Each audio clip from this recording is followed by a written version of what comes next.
Greasy आणि non greasy याचा मी फरक तुम्हाला समजवते. ग्रीसी प्रोडक्ट कसं ओळखायचं आणि नॉन ग्रीसी प्रोडक्ट कसं ओळखायचं. आता हे जे प्रोडक्ट आहे हे बघा, हे मी ॲप्लिकेशन केलं. कुठलंही तुम्ही आणाल, कुठलंही आणल्यानंतर त्याला तुम्ही पहिले त्याला तुमच्या हँड्सवर ॲप्लिकेशन करून बघायचं.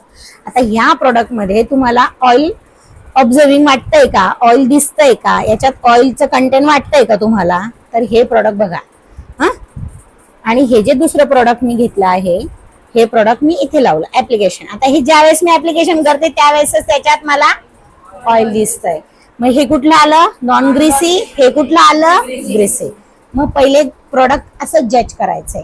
त्यांनी कितीही मेन्शन केलेलं असेल कंटेंट काय काय टाकलेले आहे, ठीक आहे हो म्हणायचं, पण आपण जज करायचं. जज केल्याशिवाय, प्रॅक्टिकल केल्याशिवाय, आपण जर पीठ पण ओळखायचं असलं बाजरीचं आणि गहूचं, बाजरीचं काळं दिसतंय मेंटॅलिटी फिट आहे आपली, चणा डाळचं पीठ ऑरेंज कलरचं दिसतं ही मेंटॅलिटी आपली फिट आहे, आणि गव्हाचं पिंकिश दिसतं. असं आपल्याला प्रोडक्ट जज केल्याशिवाय आपण ऍप्लिकेशन करायचं नाही. आणि मग स्किनचं पुढचं पार्ट, तिला कसं ऍप्लिकेशन करायचं आपण हे नेक्स्ट पार्टमध्ये बघू. ज्याला इन्फॉर्मेशन हवी असेल तर त्याने मला ह्या रीलच्या खाली की स्किन वाईज कसं लावायचं, ते प्रोडक्ट कसं ऍप्लिकेशन करायचं. आता हे तर मी ग्रीसी नॉन ग्रीसीचं इन्फॉर्मेशन तुम्हाला दिलेली आहे, पण याच्यानंतर प्रोडक्ट ऍप्लिकेशन कसं करायचं कोणत्या स्किनवर, तर ते मला हवं असेल तर तुम्ही मला DM करायचं.